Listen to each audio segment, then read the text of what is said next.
Good morning. I'm Kayla Myers, Programming Specialist for South by Southwest EDU. I'm sure you've heard this over and over, but I'm ecstatic that I can stand in front of this wonderful community as we kick off the second day of programming. Yeah, I feel the same way. Yesterday was a really big day, a first day back together after so long, a chance to catch up on the innovative work that you and your colleagues and friends have been doing since we last met. And of course, it's International Women's Day. Yeah, there we go. So don't miss out on our first ever International Women's Day celebration tonight from 6 to 10 p.m. at historic Antonia in Austin. Now, there's so much to celebrate, and as we rejoice in our progress, it's important to reflect on the work still to be done. I'm thrilled to introduce our second keynote conversation, When Culture Wars Come to School, which digs into a topic that's been making headlines and is top of mind for educators and parents. Now, just as a reminder, during the Q&A, please remember to ask questions through the Engage button on the South by Southwest EDU Go app. Now, please join me in welcoming Southlake podcast co-host Antonia Hylton, who's a correspondent for NBC News and MSNBC, and Mike Hixenbaugh, senior investigative reporter at NBC News.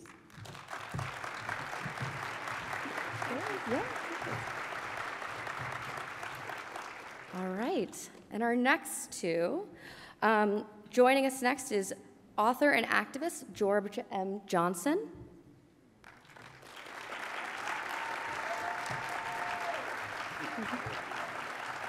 And finally, Carolyn Foote, who's a longtime educator and librarian.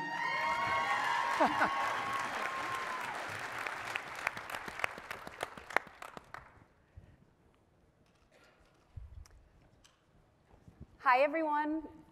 It is so wonderful to be in an actual room with peers and friends and colleagues after 2 years of being on Zoom.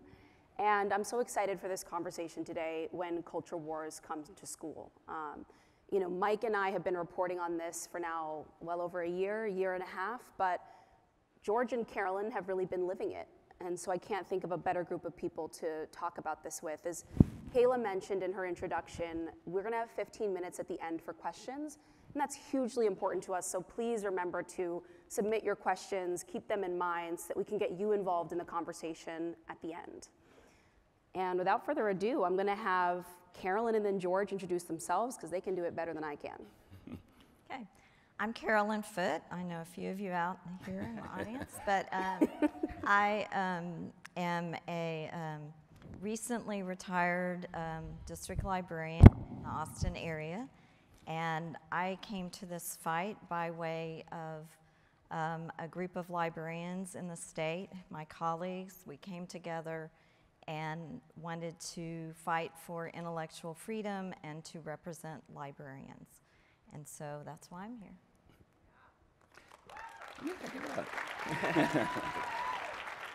So good morning, everyone. My name is George M. Johnson. I am the author of the New York Times best-selling All Boys Aren't Blue,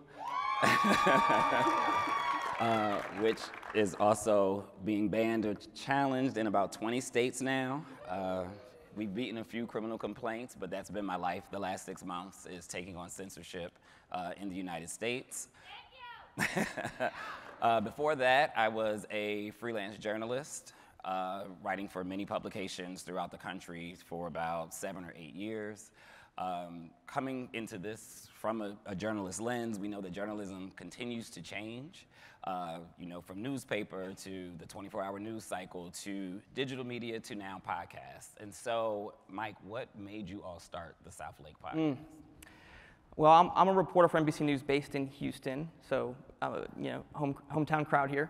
And in the fall of 2020, I was working on an article about something I'd been observing in the suburbs of Houston where I lived, which is this war between neighbors, it felt like, with the Trump signs and the Black Lives Matter movement colliding. And there was all this messaging from President Trump and the Republican Party about how the left is trying to destroy suburbia. And so I was working on an article trying to understand, is that message resonating in Texas. And I was on the phone with then Texas GOP Chairman Allen West, asking him about it. And he said, oh yes, it is resonating. And by way of example, let me tell you about this place, Southlake, Texas. First time I had really heard about Southlake. And he told me that the town had fended off an attempt by Black Lives Matter activists to take over the school district. And I was like, whoa, that sounds like a story. And when I dug into it some, we found that although that characterization may be questionable, there really was this thing happening in Southlake where the district had attempted to address racism in this mostly white but diversifying suburb. And in the summer of 2020 and in the fall, there was this blowback, what would turn out to be kind of on the leading edge of a nationwide movement. And so we set out to report on that, I think not realizing at the time that it was more than just an interesting story in an interesting town. And so I teamed up with Antonia. And one of the things I loved about working with Antonia is she insisted on centering these stories on the voices of students who are living with the reality and the fight that's happening. And that's something you really pushed for. Yeah, and I think was missing and is still missing from so much of the debate. Ultimately, it's about children's lives and educational opportunities, but they seem to be excluded when parents and politicians are fighting about these issues. And actually, we want to play a clip for you. For those of you who may not have yet listened to the Southlake podcast, one of the most emotional, infamous moments from the podcast comes in episode 2. A former student in the Carroll Independent School District named Raven Roll secretly recorded a classmate of hers and her principal in conversation. And to give you some context around what you're about to hear, first, it's highly emotional, and it deals with racial slurs. And Raven has just overheard a classmate, a white male classmate of hers, using the N-word in the classroom. The two of them end up in the principal's office, and a discussion ensues. And we felt like this was so important to include in the series because it cut through the noise of what everyone was claiming was happening inside schools, and you got to hear for yourself what was actually happening to children in a school district like Southlake. So take a listen. This happens way too often in school. Am I supposed to get up and leave every time I hear someone say that? Well, to me, it's correct. You should, and that's why we're trying to work through this and educate, because this has got to be a safe place for learning. Yeah. Because she's entitled to a classroom and to a seat in a class just like everybody else. So she shouldn't have to get up and leave. Mm-hmm. Well, to me, it's just a word, so it doesn't. It's not just a word. Don't even say that. Yeah. Do you know what that means? How are you going to look at me in my face and tell me that that is just a word? Do you know how disrespectful that is? To me, it's just a word. No, it's not just a word. Yeah, it's not. That is a racial slur. I can't even believe you would just say that to me. Raven. I'm not going to calm down. Oh, just relax. I cannot deal with this ignorance. Just relax. There's no words that offend me. Because you're white. What is that? That's why. I'm black and I have to go to school in this white school and listen to y'all say that, and you're going to tell me it's just a word? It's not just a word. Sit out there for me for a second. Sure. Thank you. Alone with Raven after sending the boy away, Duhan at first tries to comfort her. So you see the word ignorance, you said it. That's what we're dealing with. I'm not sure, Raven. I'm not sure if that kid will ever change. He's not going to. And then Duhan gives Raven advice on how to keep herself out of trouble during the final few months of her senior year. When you see ignorance like that, you can't let them take your joy, girl. You can't. You're too good of a girl. You're too good of a person for somebody like that. I try. That's why I didn't say anything the first few times. You're too pretty, you're too nice, you everything you got going on for you. You can't let somebody like that take your joy, right? Take your peace. All right. So we really wanted to show in our reporting that what was happening across the country was a reaction to schools trying to address moments like that, trying to make students like Raven feel safe and part of their community. And the blowback, you all know about it, and we've been seeing it around this debate around what people have branded as critical race theory. But last fall, we started to see that movement shift to what books are found in classroom libraries. So Carolyn, when did you start to see this movement shift to library books, and what did that look like? So last spring, we were starting to see book challenges for book titles around diversity, equity, inclusion, pushbacks on diversity, equity, inclusion programs in schools, and parents raising concerns. And then as we moved into the fall, those of you who are in Texas are probably familiar that Representative Matt Krause released a list along with a letter to superintendents around the state of 850 book titles that were sent to some districts, not all, as far as we can tell. And the book was heavily dominated by both books about race and authors of color, but also LGBTQ topics, characters, and authors, which came a little out of left field because we were prepared for the other issues that we were dealing with as librarians. And since then, that has spread. The book list has been used all over the country. It's being weaponized against schools, really, and school librarians to remove this content. And listening to Raven, it's so powerful. You know, why we're in this as librarians is we believe that students should be represented in their schools, and they should be represented in their libraries because they belong there like every other student.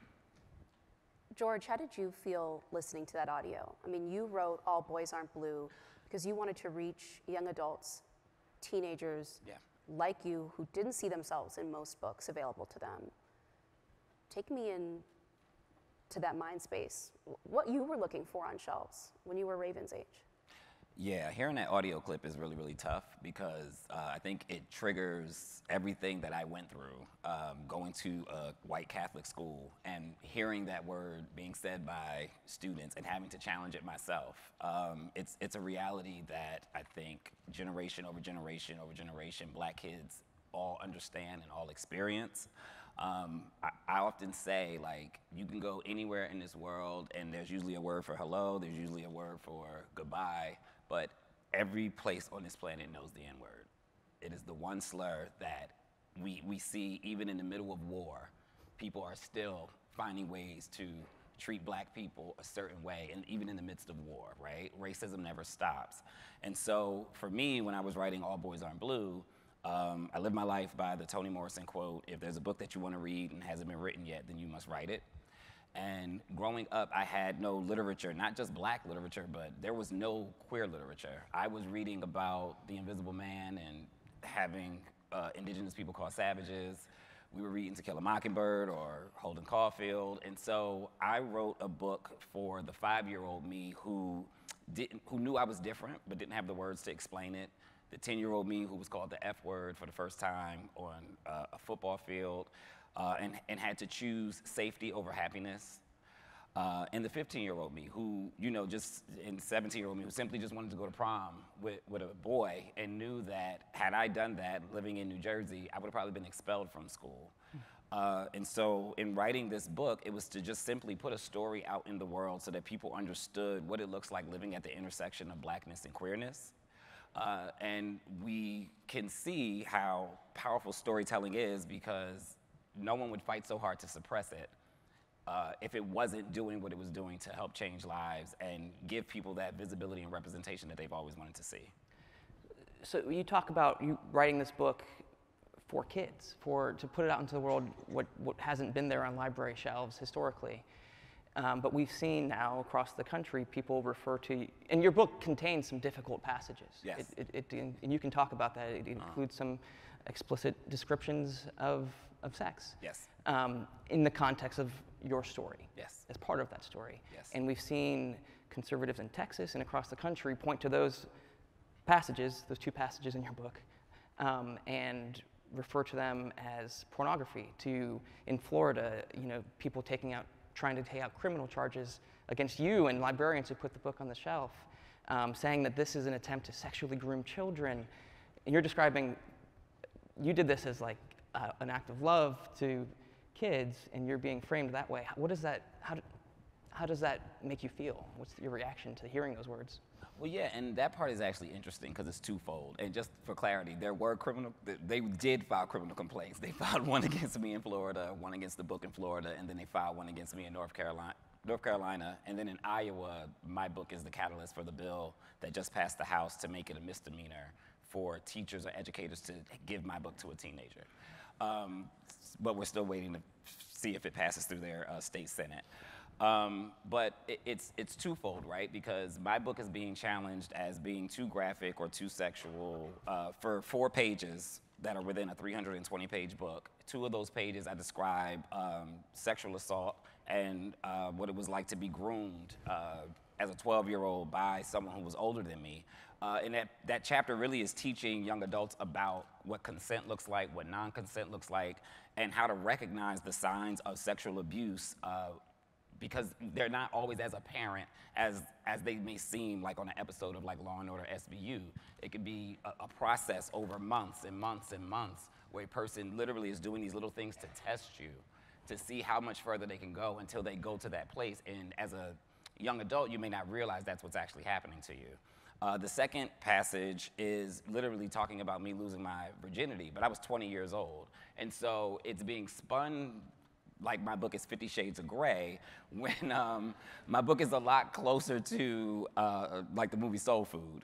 My book really talks about the Black family dynamic, my grandmother growing up with cousins, growing up with a transgender cousin, and just how, we navigate life.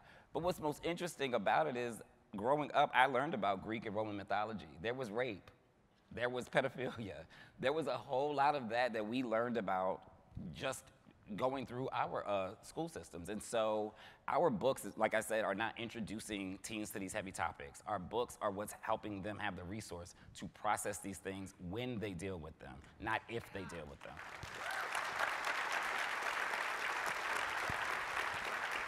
This is a question for both of you. What should a library be? At the end of the day, can taxpayers, parents, people living in a community decide what deserves to be on or off the shelves? Is that the reality? Well, I think at its core, a library is a democratic institution. At least we try to be. We've grown over the years to be more and more focused on that role. We are providing materials to represent and support all of our students. And there are many interests, and there are many maturity levels, age levels, et cetera. And at its best, we're helping students become good citizens of a global world, able to engage in civic discourse about different ideas. Some ideas they may not agree with, but we want them to be able to explore those ideas and to have, as Dr. Rudine Sims Bishop talks about, windows, mirrors, and sliding glass doors, mirrors of themselves, but also windows into other people's lives so they become better citizens and can better understand the world. And so, teens are really vulnerable. It's a really vulnerable time in their lives when they're trying to figure out who they are. And so young adult books talk about that, and they talk about it in frank ways. And frankly, I think one of the most powerful parts about your book, other than the character of you and your grandmother, I mean, not characters, you're real people, but was the chapter where you talk about, was the chapter where you talk about sexual abuse. And at the end of the chapter, you say that you named it. And for kids that might be experiencing that, to have someone name it, to explain it and then name it, there's kids in our schools that are experiencing that, and we cannot deny that. And they have friends as well. So that's, to me, why it's so important that we have all sorts of books on the shelf, from, you know, we have books for vegetarians and hunters, you know. Right. Covers the gamut. There's a call number for everybody, if you like the Dewey Decimal System, which is a whole nother discussion that librarians can debate for long.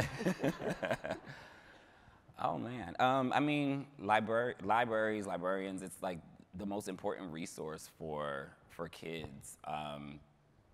I mean, realistically, it's just like a supermarket, right? It's like there are gonna be 8 different brands of cola, right? But everybody has a right to choose which brand is the best for them in the household they wanted to go into. But nobody has the right to then come into the supermarket and say, well, I don't like Pepsi, so you can't sell Pepsi. Exactly. So that's what, I mean, you know, like, I think about it from that lens, right? It's like, you wouldn't walk into a supermarket and be like, well, I like this brand of ketchup, and I like this brand of ketchup, and I don't like this one. We need to ban this brand of ketchup, right? And it's like, well, no, like, you just don't choose it. I think in watching this, the thing that pisses me off the most is that parents are saying, well, we should have a right to determine what our kids can read and what our kids can access on the shelf. Okay, and I understand that, but then how do you say I can deny the right to another parent who says my child does need this book and that my child should have this book on the shelf? And so for me, that's why I think the library is, like you stated, it can have books for vegans and books for hunters, right? I think when I was a kid, we were reading about witchcraft. Like, we watched the movie The Craft, and then it was like, I want to know more about this. We went in a library and found a book with spells in it, and, like, you know, we were all, like, reading about it. And I'm sure my mom probably was like, what the hell is my son doing reading about witchcraft? But she was like, listen, I want you to explore all these things and learn about all these things, because these things are part of the fabric of what makes this country. And so when we start, you know, denying the right to have certain books and have access to certain books, what we're really saying is that these stories don't matter, these stories don't exist, or we've moved beyond this time period, so you should move beyond this time period too, when realistically, my people are still living with the ramifications of that time period and have never been given the tools or resources to know the full truth, and the library is the one place we can go to actually seek out that truth. And it's not just authors like you who are being hit with the label of pedophile or pornographers. We've done a lot of reporting since the podcast came out on what's happening in school districts across the country around the assault on books, and talked with a lot of librarians, thanks to Carolyn, who has lots of connections in Texas. What we found is that librarians are also facing these allegations. Parents, and I'm sure you've seen the videos, parents have been coming to school board meetings the last 6 months, reading explicit passages from books like George's, and demanding that the district pull them, in some cases accusing librarians of trying to groom children, which must be a very difficult thing for you to hear. You know, I've spoken with librarians who in Texas, in a major district, who got a call from the district police officer because a parent had tried to file a criminal charge against her for having a book on the shelf. And as part of our reporting on Southlake, we actually released a bonus episode this week, which you can find wherever you get podcasts. And we're going to play you an excerpt because we get into a conversation with a former school librarian in Southlake who was trying to deal with this pressure this fall.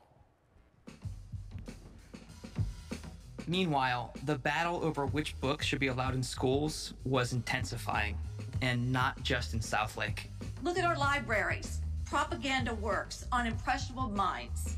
Parents, including that mom in Katy, Texas, were packing school board meetings to read and comment on passages from library books meant for teenagers, including this graphic novel featuring a transgender child. It is The Breakaways by Kathy Johnson. They're kissing, they're looking at each other, they're touching each other's hands. 5th graders. You're my best friend. Can I tell you something? Yeah? I think I'm a boy. I feel better. I'm glad you trust me. So then they end up kissing. This is in 7 of our junior high schools. In some instances, parents even claimed that these books were leading kids to improperly question their sexuality and gender identity. How does this happen? Why are we sexualizing our precious children? Texas Governor Greg Abbott took it further. In a letter to the Texas Education Agency, He called for criminal investigations into any school official who stocked library shelves with books that include descriptions of sex, which he described as pornography. How do you defend yourself against a charge of pornography or something like that? And of course, all of this was trickling down to educators in Southlake. I mean, that is reputation destroying. You know, we kind of live in a society where, you know, people make a decision about who and what you are before you can defend yourself. In January, Mike and I returned to Southlake and met with someone who'd witnessed some of the fighting going on behind the scenes at Carroll. We met at a hotel about a mile from the high school. My name is Sarah Chase, and I have been the librarian at Carroll Senior High School for the last 19 and a half years. Actually, Sarah was the librarian at Carroll Senior High. She'd retired a month earlier and was still getting used to describing her career in the past tense. She hadn't planned to walk away in the middle of a school year. I guess probably around October, I decided, that's it. I don't need to do this anymore. Sarah says she loved her job. She loved the feeling of handing a book to a kid and watching them fall in love with it. That was especially true for her students of color and LGBTQ kids, who weren't always used to seeing themselves reflected in the books they were assigned to read for class. Kids need to see themselves in books. The world is incredibly diverse. The kids need to see that. And I think it's really helpful when they can read a book and put themselves in the place of that main character and experience what somebody else is experiencing. Walk a mile in somebody else's shoes kind of thing, virtually through a book. It's very important. Did you feel supported in that mission for most of your time there? Absolutely. I used to. This last, semester or whatever, I felt quite a bit differently about it. I started second guessing a lot of the things I used to do. I felt if a parent complained or something to anybody above campus, that we might not be supported. It was a very scary feeling when you read newspaper stories and online stories about districts where parents have taken books directly to the police and asked for criminal charges to be brought against the school and or the librarian for using words like, obscenity and pornography. How scary is that?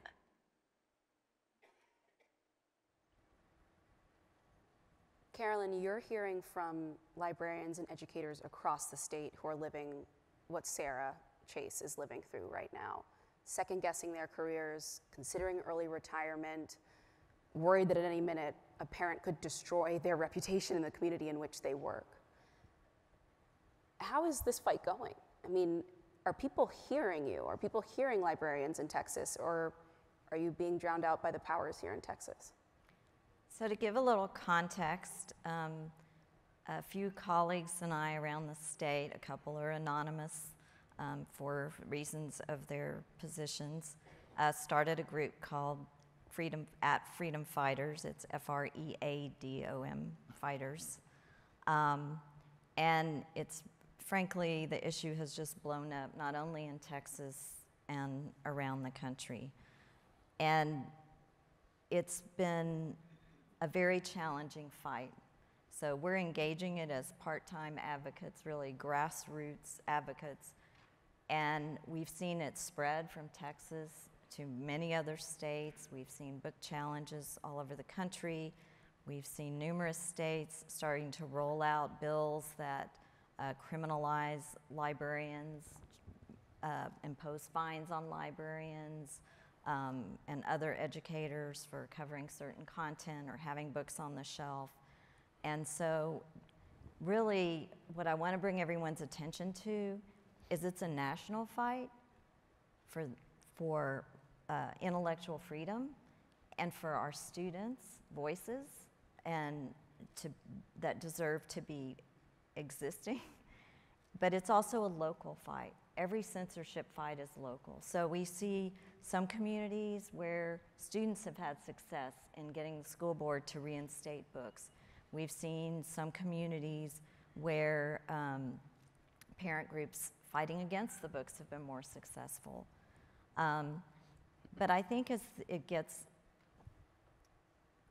it's becoming more dramatic, because I think as the bills grow across the country, the urgency of the need to advocate for our students, for books on the shelves, for libraries, and what libraries mean to our democracy, it's critical right now.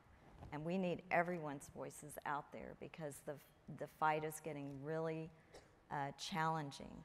So I encourage people to get involved both locally and nationally to support authors and librarians, but ultimately you are supporting students and their right to exist on the shelves of a library, which I think they deserve.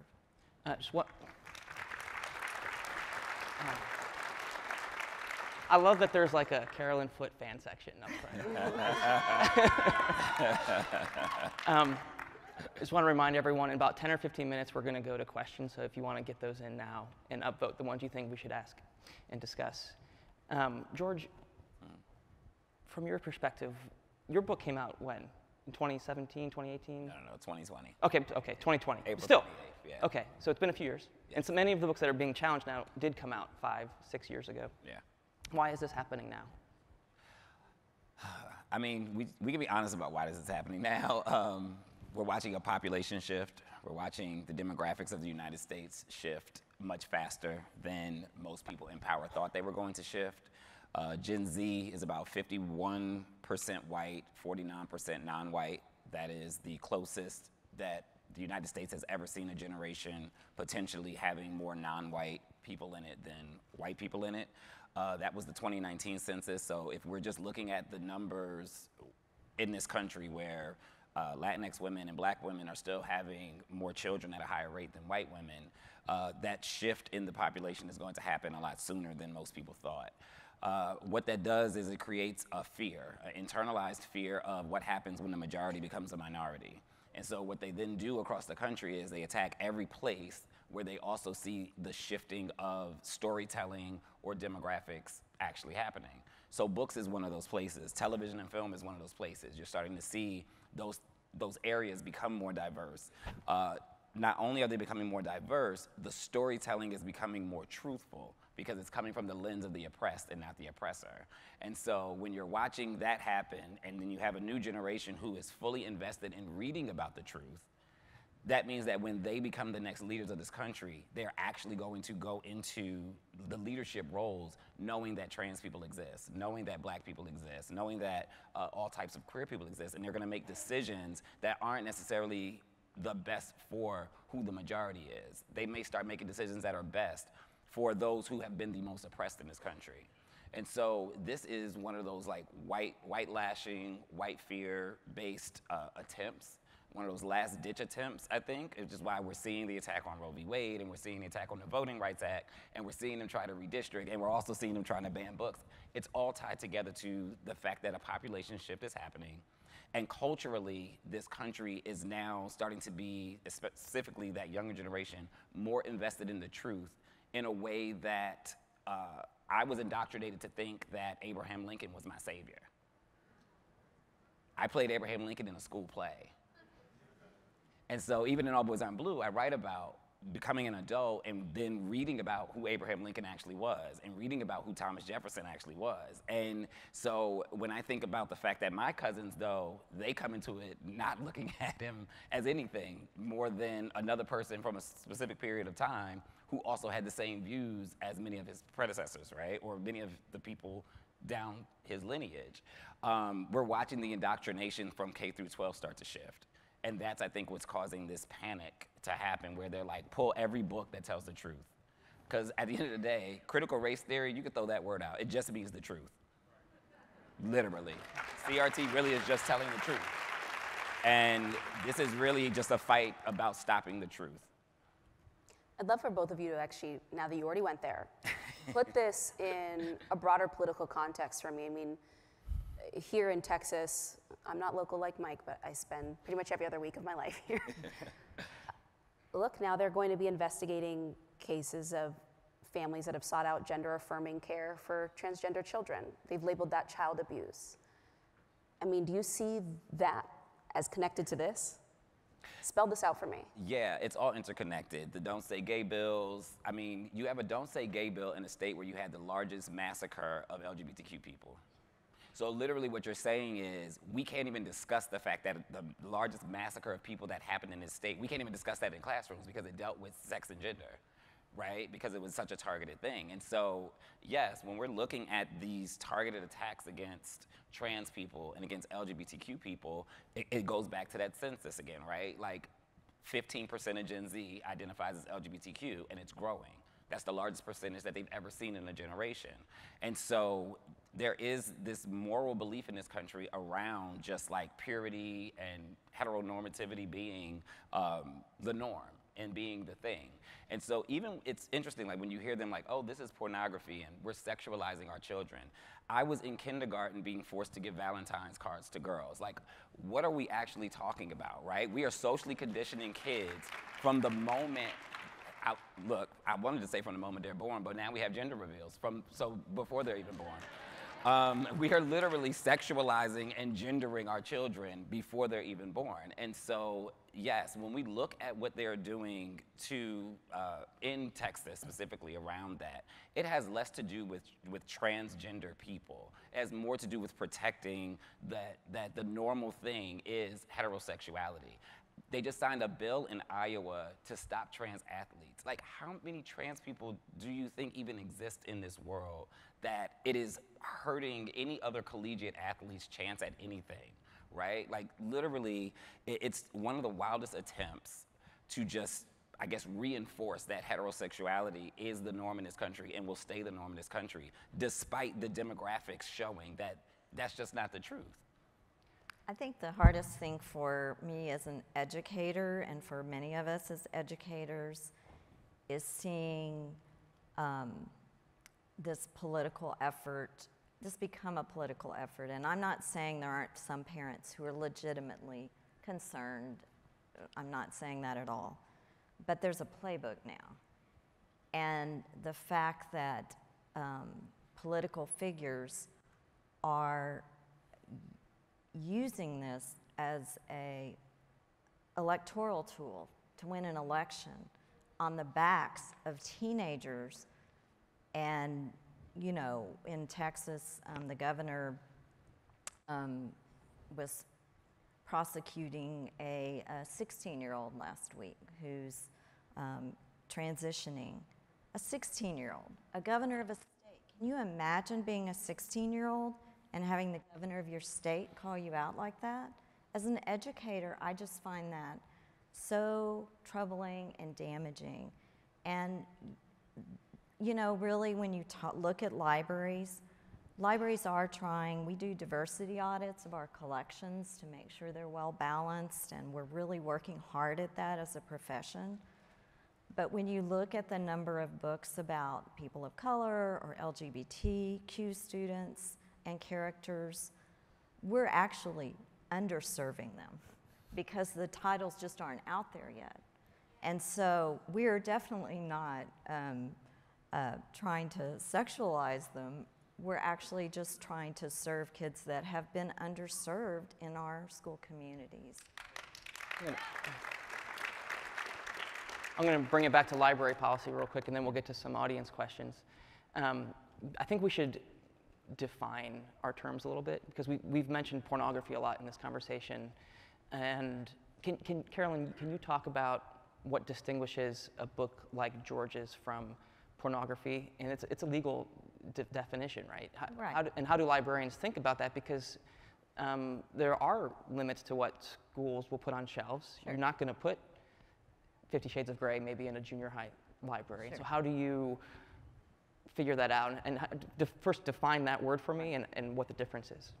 So I think a lot of times imprecise language is used to create a triggering moment for people and to get a reaction out of them. And as adults, it's really important that we check our triggers and make sure we're not using terms carelessly.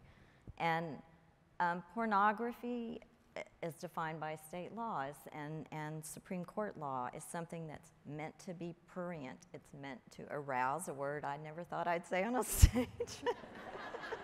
It's meant to arouse. It does not have literary merit necessarily. It is not a story. It is So it's completely different, and I think we can all tell the difference between a TV show and, you know, a pornographic magazine, for example. And so the term is just a tool. It's being used. Like I said, there's a playbook here, and the reason I say playbook is the same things being done all across the country as we track it on our freedom hashtag, FREADOM. It's the same all across the country, and so I do think it's clear that those terms are clear, and also Texas state law, actually most state laws protect educators who are, if they are in the course of their job providing an educational material to students that has literary value, that from being prosecuted for this. George, what has it been like to see your personal story become a national and politicized fight? Yes, it's been really interesting. Right? I'm like, to say the least. To say the least. You know, some of it is funny, some of it is heartbreaking, I'll be honest.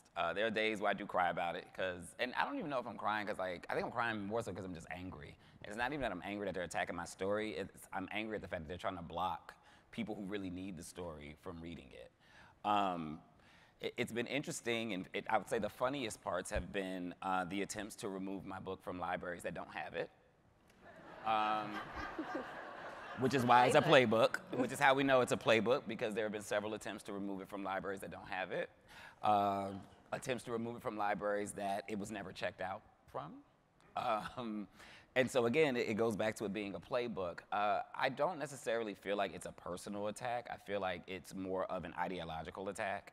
I just happen to tell a story that hits every hot button point that they're trying to stop, right? My book, which, first of all, they're not even reading the book, because if they read the book, they would have been way more upset by the time they got to chapter 11, where I even talk about sexual assault, because I lay it out plain that Thomas Jefferson raped Sally Hemings in the book. And I tell that story and how I was taught that it was like a love triangle thing, like growing up, and how like the truth of the matter is that the forefathers were not great people. You get to that section well before you get to any sexual section. So I know they're not reading the book. Which is also how I know this is not an attack on my story, because you haven't even read my story.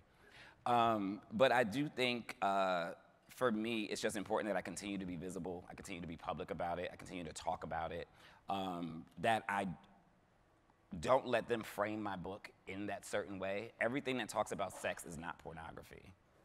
We have like the strongest lacking of sexual education in this country. It is, and when you're queer, it's non-existent. And so my book is giving kids the resource to even understand what they're going through. I just find it so, it's just weird that we live in a country where an 18-year-old could go to war, but we have parents saying my 18-year-old can't learn about sex. But we could literally send them to war. We have states in this country where, at the age of 12, you can carry a rifle, and you can have a hunting rifle by the age of 12. But we're also saying to that same child, at 14, I don't want you to learn about sexual assault.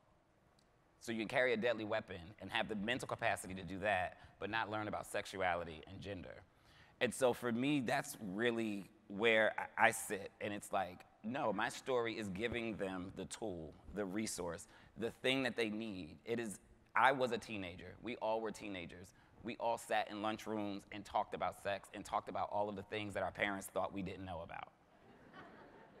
And so when when people are like, oh, your story is introducing my child to this thing, it's like, no. Your child already knows about this thing and needs to get the full story around this thing. And they are seeking out books that give them the full story and the full picture of the thing that they are experiencing. And just like I said to some of those conservative moms, because I've been on panels with them, if your white, cisgender, heterosexual son is interested in my black queer sex in a book, there is another conversation that you and your white, heterosexual son need to be having. It has nothing to do with my story, though. But that's really at the bottom of the issue, right? It's like, they're not seeking, if they wanted sex, they could go to Euphoria on TV. If they wanted porn, they could Google it. Trust me, they do not need to find the 4 pages in my 320-page book to get that.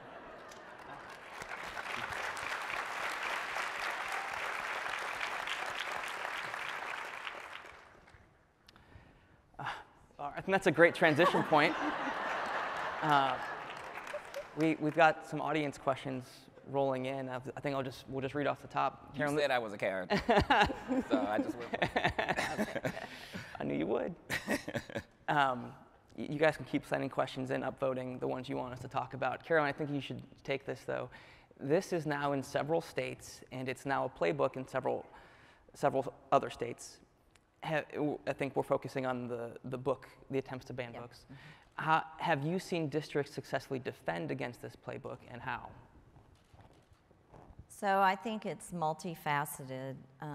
First off, I want to encourage every district to follow their written board policy, because one of the challenges we've seen is some districts are maybe panicking a little and pulling books off the shelf without following their policies, which can you, this crowd. I was going to say, let's do library book policy. Yes, we're going to take a deep dive into librarians. So every school board has policies across the country around what to do if parents have a complaint against a book, and there's informal complaints and there's a formal challenge, which is a form the parent has to file. The district doesn't really take action unless the parents file a formal challenge. And then a committee's assembled of various components, teacher, librarian, sometimes student, parent, to review the book and make a recommendation. So that's the policy, basically. And if it's an informal challenge, there's conversations with the librarian. We love to talk to people about books and their concerns, or the principal. So what has been successful? One, definitely districts that are following their policies, because we're finding in this playbook that the parents just aren't filing the forms in most cases. There's a few places where they filed an exorbitant number of forms, but in most places it's to create a stir, but it doesn't go anywhere from there. So some other things that are successful: showing up at school board meetings, honestly, and speaking on behalf of students, speaking on behalf of libraries and democracy, really, and librarians, because, hey, I think everyone in here knows a librarian. Well, you know me now, but if you didn't already know one. But everybody knows a librarian. You know who we are. You know, we're the person that checked out books curbside during the pandemic. We're the people that celebrated when your kid learned to read. We teach your kid how to do research in high school and be successful. So anyway, so I think speaking up, and then we got a nice, looking at statistics. You can't get in a fight over a particular book. It's just a no-win situation. But you want to think about the principles of intellectual freedom, Supreme Court decisions that support student First Amendment rights in schools. And AP just threw us a great bone this week and issued a statement about if states pass laws or districts remove books that are controversial from their curriculum, that it will threaten their AP accreditation. And so we are glad to have them in this fight as well. I think we should mention that the idea behind that policy that you described of if a parent wants to really challenge a book, they have to read it and fill out this form and form a committee. And the idea is to prevent any individual person from just having a book removed for ideological reasons. And it's not just to protect the rights of left-leaning people. Sure. Because I've seen in some school districts as a way of trying to prove that this is just randomly removing books based on one complaint is a problem. Parents have gone in and challenged books that are very popular among conservative parents. Sure. And right. They challenge the Bible and say there's, all that same stuff's in there.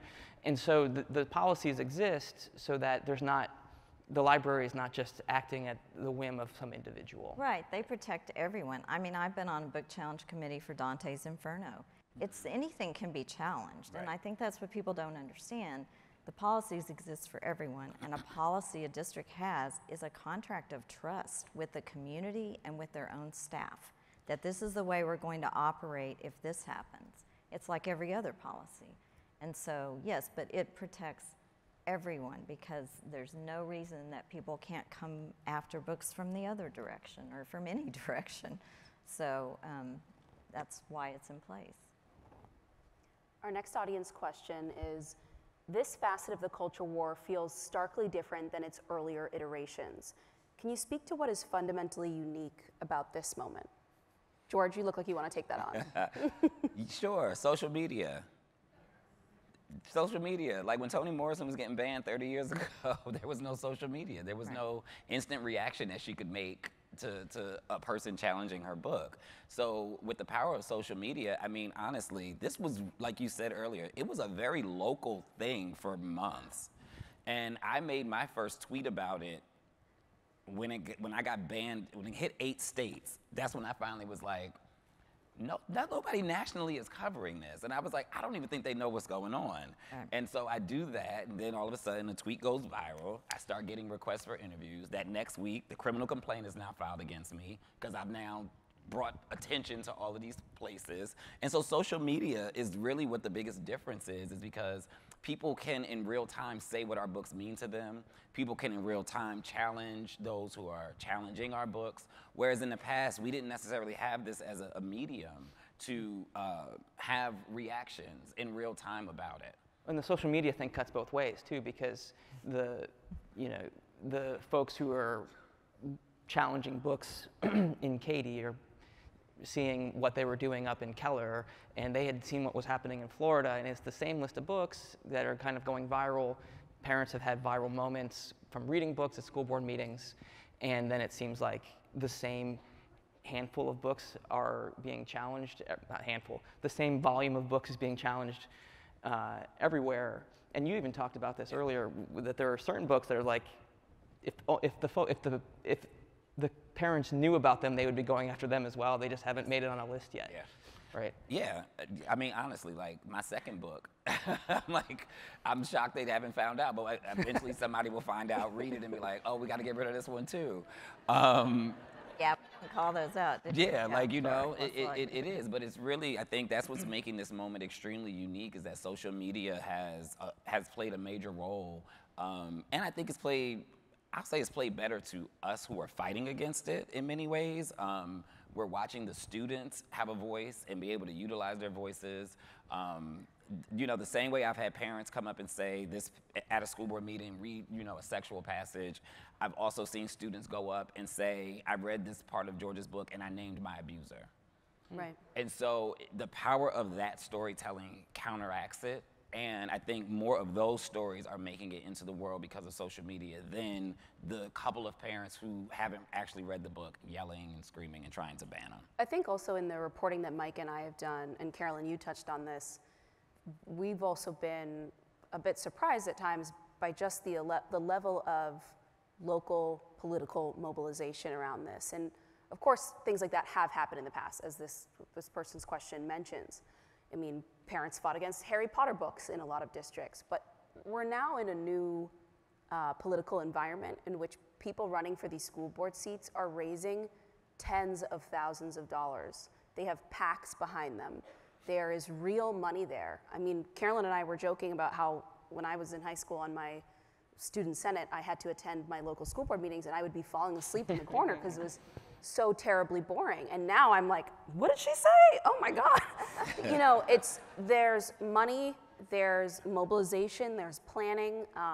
Some of the groups involved in this, I mean, they host Zoom meetings or go speak at churches and give advice to other parents about how to do this, which books to read, what passages to go to school board meetings and present. And so I think that's also some of what makes this different. Social media is a huge part of amplifying all of that. Yeah. But there is a level of strategy and money now flowing in behind all this that we don't see that often. And I think that it also makes it very hard to fight, and that's why I said every fight is ultimately really local because of that. Yeah, I've spent a lot of dinner times, bless my husband, because we watch school board meetings while we eat dinner, a lot. from all over the country and all over. Got to stop doing that. Very exciting. That's funny. How long you been together? I think there's a line. He's very sweet.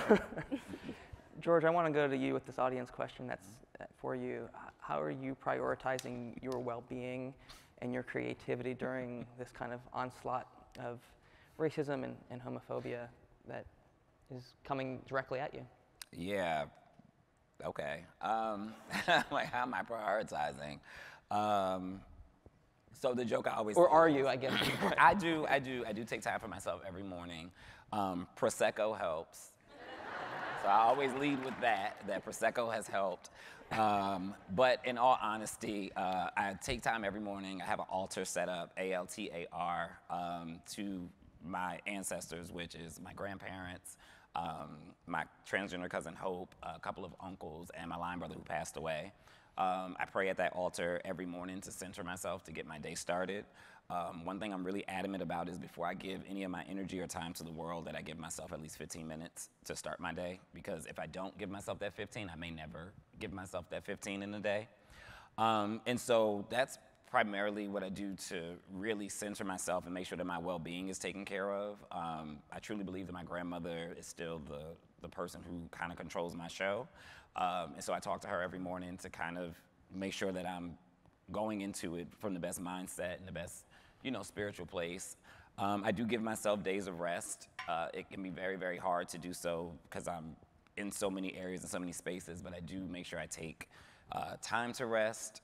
And then I think writing is also therapeutic for me. And so I continue to write. I can't say much about it, but I'm working on, I guess my whole thing is if you're gonna ban this one queer book, then I need to write 10 more.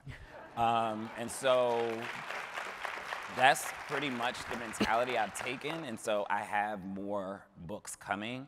But I'm also in development in turning All Boys Are Blue into a television series. And so it is in development with Gabrielle Union and Sony TV, and there will be more news about it. So it's like, well, if you block it in this space, I'll just put it in a bigger space.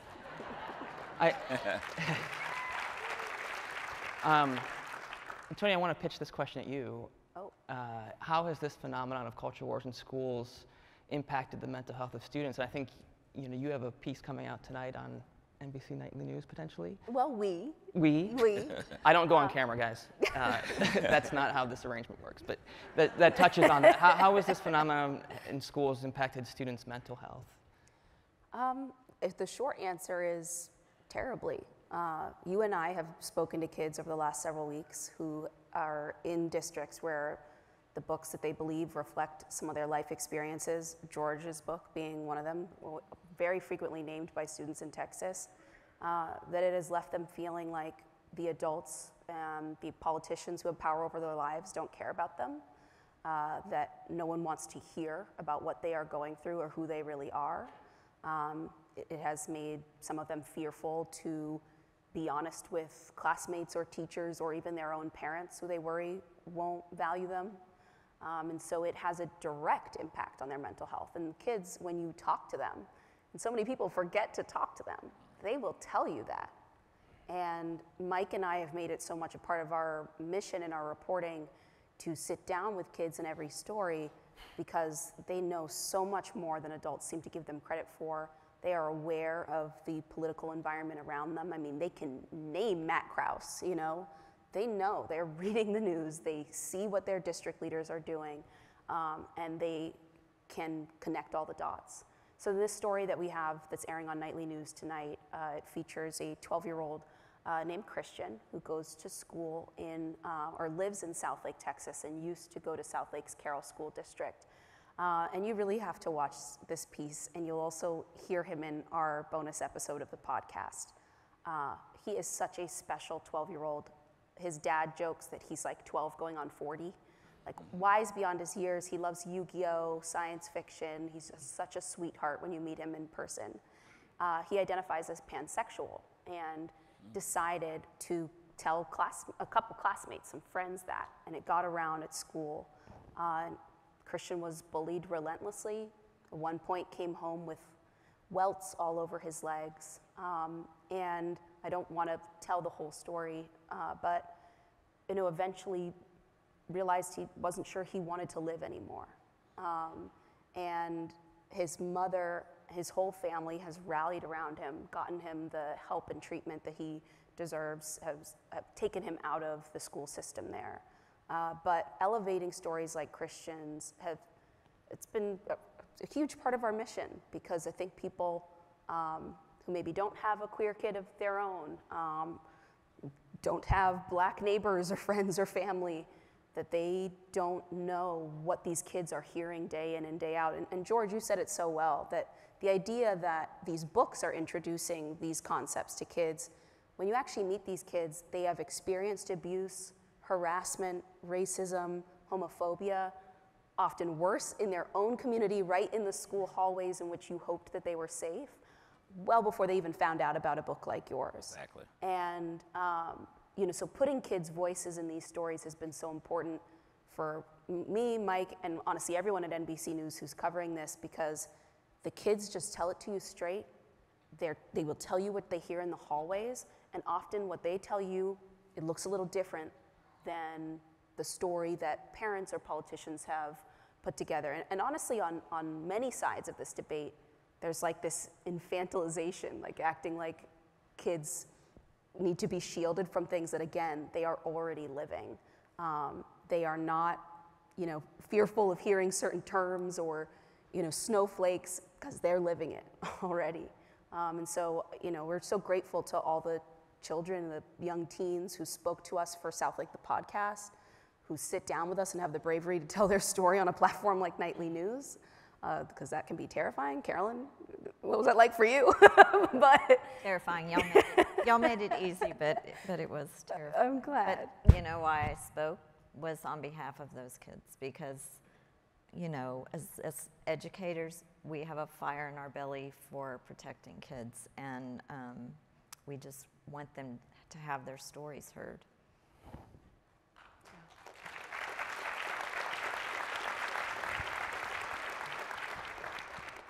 Do we have time for one more question, maybe?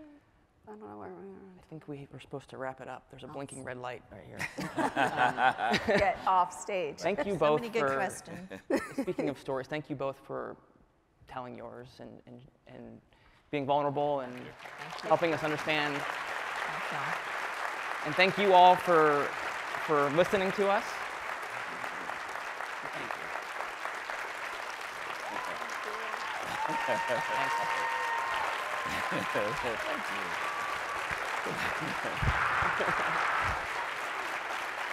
I'm like, how do you feel now?